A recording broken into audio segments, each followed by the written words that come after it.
नमस्कार दोस्तों, मैं हूं गौरव। चलिए देखते हैं दिल्ली की आज की सभी ताज़ा और बड़ी खबरें। रोजाना दिल्ली की बड़ी खबरों के लिए चैनल को सब्सक्राइब जरूर करें और इस वीडियो को लाइक जरूर करें, क्योंकि आपके लिए वीडियो बनाने में काफ़ी मेहनत करनी पड़ती है। और बीते 24 घंटों के दौरान दिल्ली में क्या है कोरोना की स्थिति, आइए जानते हैं। राजधानी में कोरोना के दैनिक मामलों के साथ साथ अब मौतों की संख्या में भी कमी आने लगी है। 63 दिन बाद सबसे कम मौतें हुई है।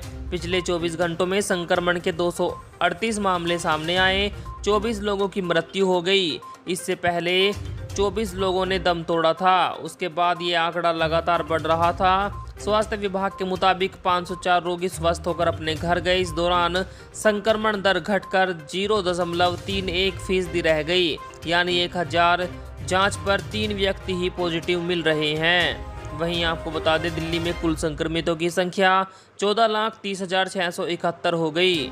इनमें से 14,01,977 लोग ठीक हो चुके हैं। अभी दिल्ली में लगभग 3,922 मरीज मौजूद हैं।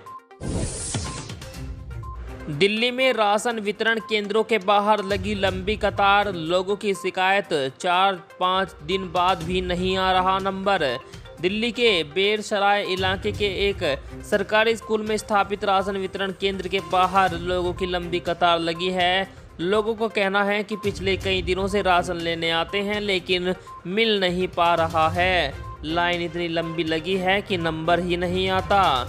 समाचार एजेंसी ANI से बात करते हुए स्थानीय नागरिक ने कहा कि वह पिछले 4-5 दिनों से हर दिन यहां राशन लेने आ रहा है, लेकिन उसे अब तक नहीं मिला है। उसे बताया गया कि आज राशन वितरित किया जाएगा और मिलेगा, लेकिन लाइन लंबी होने के चलते राशन तक पहुंचता ही नहीं पाता हूं। दोस्तों, इसीलिए अरविंद केजरीवाल घर घर राशन योजना लॉन्च करना चाहते थे, ताकि लोगों को लाइनों में ना लगना पड़े, परेशान ना होना पड़े, उनके घर पर ही राशन पहुंचा दिया जाए। लेकिन उनकी यह योजना अब खटाई में पड़ गई है। ऑक्सीजन पहुंचा नहीं सके, हर घर अन्न की बात कर रहे केजरीवाल। केंद्रीय मंत्री रविशंकर प्रसाद ने दिल्ली सरकार पर हमला बोला। उन्होंने कहा कि अरविंद केजरीवाल हर घर अन्न की बात कर रहे हैं, ऑक्सीजन पहुंचा नहीं सके, मोहल्ला क्लिनिक में दवा तो पहुंचा नहीं सके। उन्होंने कहा दिल्ली सरकार राशन माफिया के नियंत्रण में है। ये होम डिलीवरी देखने में बहुत अच्छी लगती है, लेकिन इसके थोड़ा अंदर जाओ तो इसमें स्कैम के कितने गोते लगेंगे ये समझ में आएगा। केजरीवाल का पलटवार, राज्यों से लड़ने के बजाय उनके साथ चले केंद्र सरकार, इतना गाली गलौच अच्छा नहीं होता।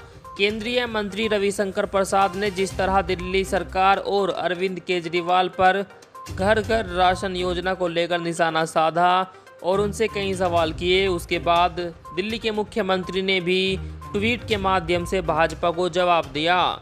उन्होंने कहा कि आज लोग केंद्र सरकार में ऐसा नेतृत्व देखना चाहते हैं जो पूरा दिन राज्य सरकारों को गाली देने और उनसे लड़ने की बजाय सबको साथ लेकर चले।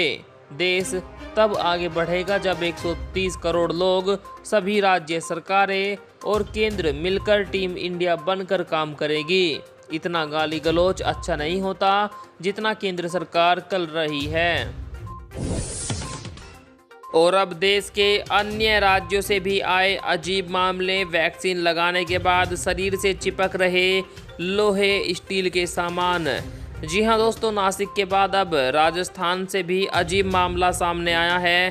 कोरोना वैक्सीन लगवा चुके कुछ लोगों के शरीर पर चुंबक की तरह स्टील और लोहे के सामान चिपक रहे हैं। कोटा के RK पुरम में रहने वाले सज्जन सिंह और उनकी पड़ोसन लता के साथ ऐसा हो रहा है। वहीं उदयपुर के सेक्टर 14 निवासी विनोद त्रिवेदी के हाथ पर भी सिक्के, कैंची, चम्मच जैसे सामान चिपक रहे हैं। सभी लोगों ने हाल ही में कोरोना वैक्सीन लगवाई थी। तो दोस्तों, कोरोना वैक्सीन का ये साइड इफ़ेक्ट उनके अंदर नज़र आ रहा है। इससे तो लोग परेशान हो जाएंगे। आगे देखते हैं क्या होता है। और दिल्ली में वाहनों की रफ्तार पर लगेगा ब्रेक, अधिकतम गति सीमा में किया गया बदलाव, लिमिट तय की गई।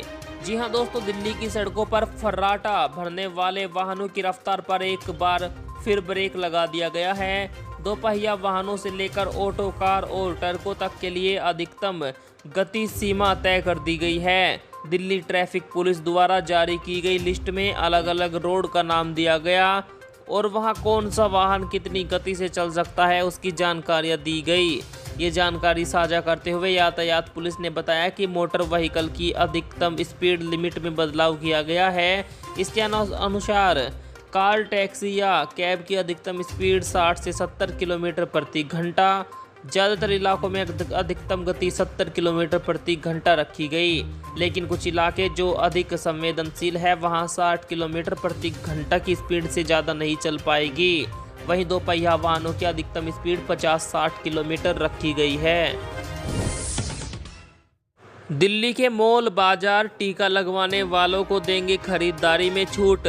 वैक्सीनेशन को बढ़ावा देने के लिए व्यापारियों ने भी दिल्ली में कदम बढ़ा दिए हैं।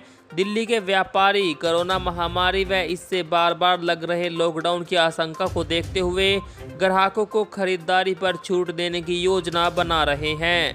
इस तरह दिल्ली में कुछ मॉल यह भी विचार कर रहे हैं कि वैक्सीन का सर्टिफिकेट दिखाने पर पार्किंग को मुफ्त कर दिया जाए। इस तरह से शॉपिंग को बढ़ावा मिलने के साथ साथ वैक्सीनेशन को भी बढ़ावा मिलेगा। मृतकों के आश्रितों को 4 लाख रुपए मुआवजा देने पर विचार, केंद्र ने सुप्रीम कोर्ट में कहा।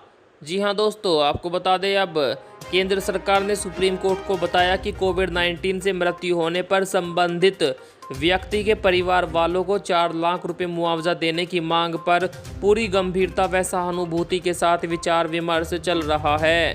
जल्द ही इस पर अंतिम निर्णय लिया जाएगा।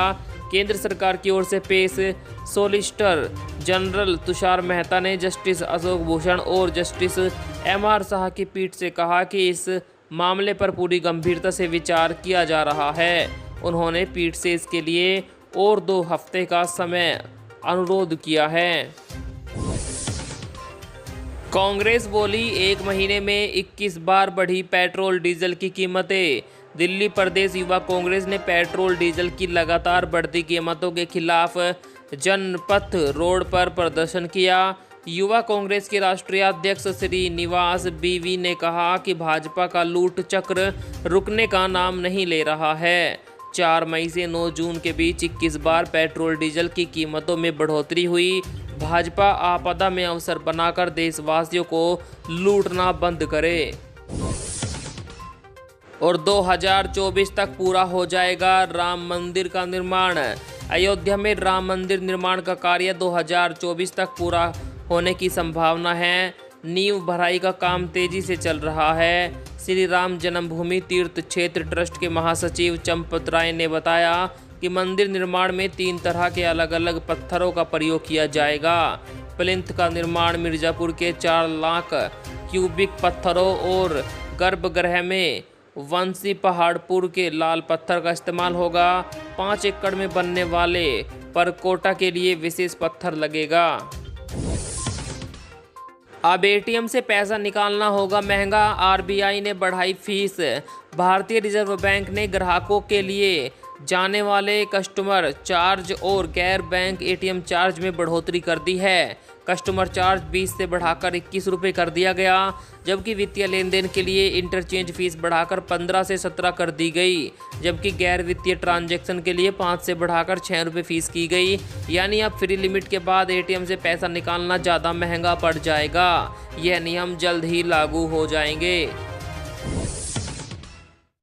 दिल्ली में आज से होगी शराब की होम डिलीवरी, ऐप और वेबसाइट से कराना होगा ऑर्डर। दिल्ली में शराब के शौकीनों के लिए अच्छी खबर है। जानकारी के मुताबिक राजधानी में आज से शराब की होम डिलीवरी शुरू हो जाएगी। लोग अब घर बैठे मोबाइल ऐप और वेबसाइट के माध्यम से ऑर्डर करके शराब अपने घर पर मंगवा सकेंगे। बता दें, हाल ही में दिल्ली सरकार ने आबकारी नीति में बदलाव करके शराब की होम डिलीवरी को मंजूरी दी थी। अब दिल्ली में यह सुविधा चालू हो जाएगी। इस सुविधा से लोगों को शराब खरीदने के लिए लाइन में नहीं लगना होगा और ना ही हाई ड्रे की चिंता करनी होगी।